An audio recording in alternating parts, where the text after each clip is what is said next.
Collagen සප්ලිමන්ට්ස් මොනවද මේ සප්ලිමන්ට්ස් වර්ග?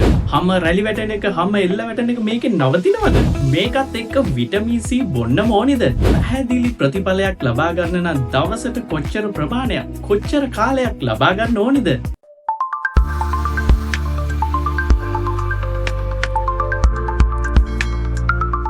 අද අපි කතා කරමු කොලජන් සප්ලිමන්ට්ස් ගැන. මේකත් ප්‍රෝටීන් එකක්. ඒක නිසා මේකේ තැනුම් එකකේ වෙන්නේ ඇමයිනෝ අම්ල.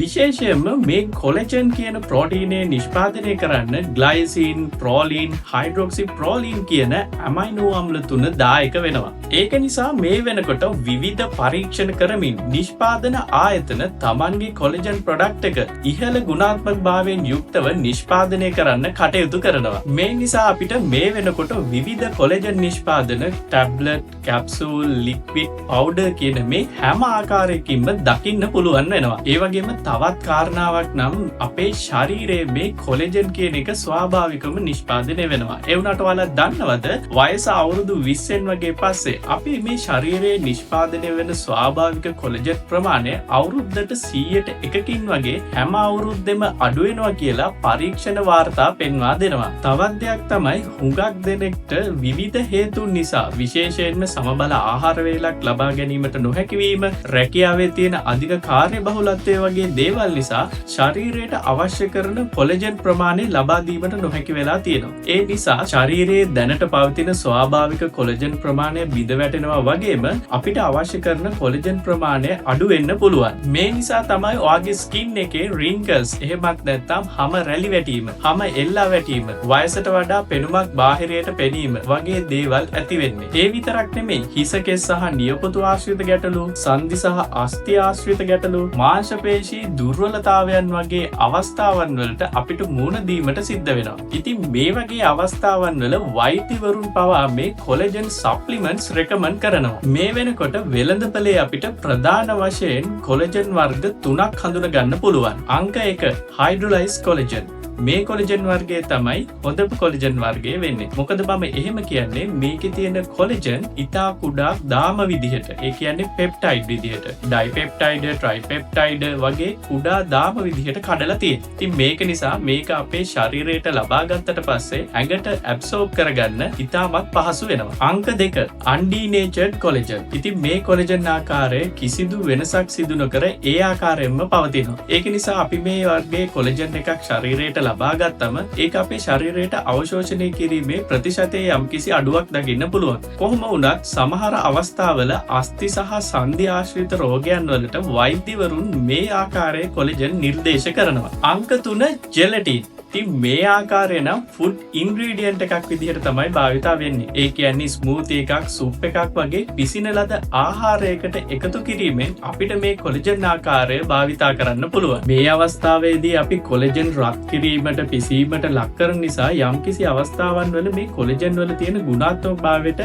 හානි සිද්ධ වෙන්න පුළුවන්. ඒක නිසා හොඳම විදිහ තමයි හයිඩ්‍රොලයිස් කොලජන් විදිහට අපිට කොලජන් ලබා ගැනීම. අපි දැන් බලමු අපිට පැහැදිලි ප්‍රතිඵලයක් ලබා ගන්න නම් දවසට කොච්චර ප්‍රමාණයක් මේ කොලජන් අපි ලබා ගන්න ඕනේද කියලා. පරීක්ෂණ වාර්තාවලට අනුව දිනකට කොලජන් ග්‍රෑම් 2.5ත් 15ත් අතර ප්‍රමාණයක් අපිට ලබා ගැනීමේ හැකියාව තියෙනවා. සම, කොණ්ඩේ සහ නියපොතු සඳහා නම් දිනකට කොලජන් ග්‍රෑම් 2.5ත් 5ත් අතර ප්‍රමාණයක් ප්‍රමාණවත් වෙන බව සඳහන් වෙනවා. ඒ වගේම සන්ධි සහ අස්ථි ආශ්‍රිත ගැටලු සඳහා දිනකට කොලජන් ග්‍රෑම් 10ක වගේ ප්‍රමාණයක් අපිට අවශ්‍ය වෙනවා. මේත් එක්කම තවත් දෙයක් මතක් කරන්න ඕනේ. අපිට පැහැදිලි වෙනසක්, පැහැදිලි ප්‍රතිඵලයක් ලබා ගන්න නම් අඩුම තරමේ මාස 3ක කාලයක්වත් එක දිගට මේ කොලජන් සප්ලිමන්ට් එකක් ලබා ගන්න ඕනේ. මොකද මේකට හේතුව තමයි ඔයා ස්කින් එක වෙනුවෙන් කොලජන් බොන කෙනෙක් නම් ඔයා බොන හැම කොලජන් එකක්ම ඔයාගේ ස්කින් එකට යන්නේ නැහැ.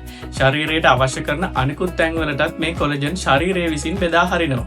මේක නිසා අපි ඉක්මන් ප්‍රතිචාර, ඉක්මන් ප්‍රතිඵල බලාපොරොත්තු වීම නිෂ්ඵල දෙයක්. අපි දැන් බලමු ඔයා භාවිතා කරන මේ කොලජන් සප්ලිමන්ට් එකේ උපරිම ප්‍රතිඵලයක් ලබා ගන්න අපිට තව මොනවද විශේෂයෙන් කරන්න පුළුවන් දේවල් කියලා. ඉතින් මේ කොලජන් සප්ලිමන්ට් එකක් භාවිතා කිරීමේදී උදෑසන හිස් බඩට හෝ රාත්‍රියේ නිින්දට පෙර ලබා ගැනීම ගොඩක් ප්‍රතිඵලදායක වෙනවා. ඒ වගේම මේ කොලජන් සප්ලිමන්ට් එකේ තියෙන එෆෙක්ටිව් එක වැඩි කරන්න විශේෂයෙන්ම විටමින් C වැදගත් වෙනවා. ඒ වගේම කොපර්, සින්ක්, බයෝටින්, හයිලුරොනික් ඇසිඩ් වගේ දේවලුත් අපිට ගොඩක් වැදගත් වෙනවා. දැන් වෙළඳපොලේ පවතින ගොඩක් සප්ලිමන්ට්ස් වලට මේ දේවල් එකතු කරලා තියෙනවා. නමුත් ඔයා ගන්න කොලජන් සප්ලිමන්ට් එකේ මේ දේවල් නැත්තම් විශේෂයෙන් විටමින් C එකක් බාහිරින් ලබා ගැනීමෙන් ඔයාගේ කොලජන් නිෂ්පාදනයේ ප්‍රතිඵලය වැඩි කර ගැනීමේ හැකියාවක් පවතිනවා. ඔක්කොමත් හරි. අපි දැන් බලමු අපි මේ ලබාගත් කොලජන් ප්‍රමාණය සහ දැනට අපේ පවතින ස්වාභාවික කොලජන් ප්‍රමාණය කොහොමද අපි ආරක්ෂා කරගන්නේ කියලා. ධූම්පානය කිරීම,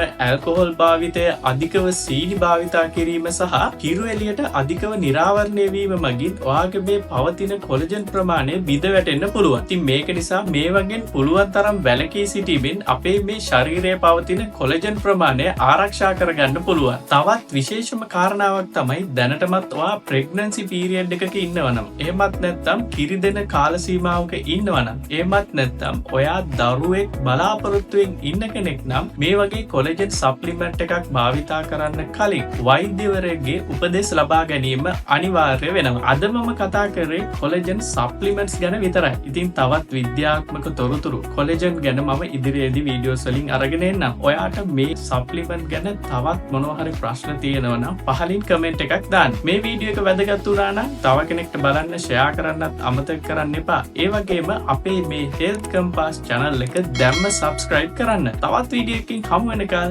මම ගිහිල්ලා එන්න. එතෙක් ඔබට නිරෝගී දිවියක්.